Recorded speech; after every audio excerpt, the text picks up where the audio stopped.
big announcement that we saw since we last spoke. The first World Seniors Darts Championship coming in early 2022. Phil Taylor is in the field as well. What's your interest level for this new event? And I guess we'll kind of get to this on the next question, but it does depend a little bit on who else is in the field. But I'll leave that part to the next question so that we can get through the two questions we were going to discuss on this question. I'm definitely interested. It's something that I think most diehard darts fans have wanted for some time now, because it'll be good to see, even the players who might just be doing it for a laugh, it'll be good to see them play again and good to see what they can bring. And it's been a while since the last Legends event was held in a televised format or on a big stage format. It was 2007 or 2008 when they did the Legends League, bringing in 8 players from yesteryear. Well, from what was then yesteryear, what was now yesteryear. To compete over a series of weeks to determine a champion. So it would be good to do that again. I don't know if this needs to be something that's done every year. It's in some sports. Snooker has a World Seniors Championship. Granted, some of those players are still competing on tour, and that won't be the case here. But this is definitely something that, even as a one-off, I think is a good idea. If it's something that's just done every few years, so that the interest doesn't wane as much as it might wane if they do this every year. But if you do it every few years, I think that will be a good thing. But let's see exactly how it goes. Let's see how the qualification goes. I'm definitely interested. I want to see it, and I want to hear more about it.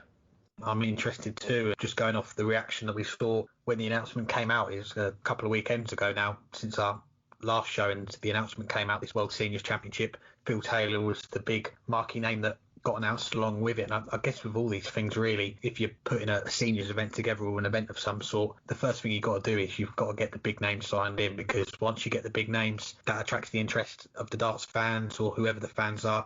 They get the tickets, the sponsors come in. There's going to be £25,000 for the winner of this first event, and the coverage will follow that as well. And you've got Jason Francis, who we've just heard from. You've got Modus as well, who are a big name in darts. They do their own exhibitions already.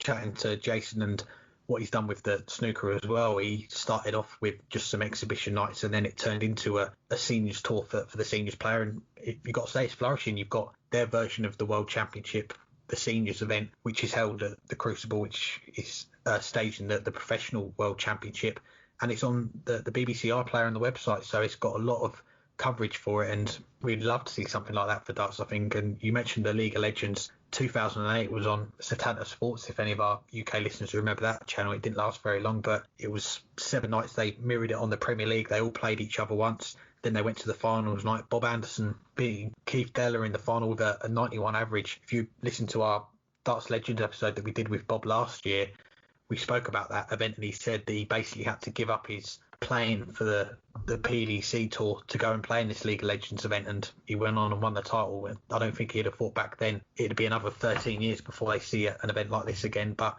yeah, definitely I think there's a lot of interest there. Phil Taylor's the big name.